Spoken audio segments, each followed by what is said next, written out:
Hi friends, இப்போ நம்ம full and full தக்காளி தோட்டத்தை பற்றி பார்க்க போகிறோம். இங்கே பாருங்கள், எவ்வளோ காய் வச்சிருக்கு பாருங்கள்.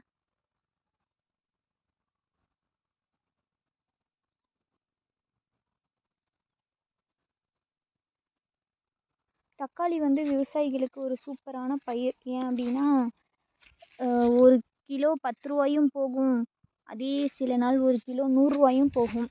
அது நமக்கு நம்ம டைம் பொறுத்து ஃபுல்லாக லாஸும் ஆகும், அதே மாதிரி அதுக்கேற்ற மாதிரி ஹைப்பும் இருக்கும். இப்போது ரேட் ஓரளவுக்கு நல்லாவே போயிட்டுருக்கு ஃப்ரெண்ட்ஸ். இங்கே பாருங்கள், இப்போது நடுவில் வந்து நம்ம இங்கே பாருங்கள், இந்த மாதிரி டொயின் கட்டி இதில் வந்து ஒரு சரடு கட்டியிருக்கோம். இது ஏன் அப்படின்னா, இங்கே பாருங்கள், இந்த செடி எவ்வளோ காய் வச்சுருக்கு பாருங்கள். அதோட வெயிட்டை ஹோல்ட் பண்ண முடியாமல் கீழே விழுந்துடும். அதனால் நம்ம இப்படி சேர்த்து இப்படி கட்டி விட்டோம்னா கொஞ்சம் அது நல்லாயிருக்கும். அதனால் அதோட வெயிட்டை வந்து தாங்கிறதுக்காக நம்ம இந்த மாதிரி ஒரு மெத்தட் யூஸ் பண்ணுறோம். ஓகே ஃப்ரெண்ட்ஸ், பாய்.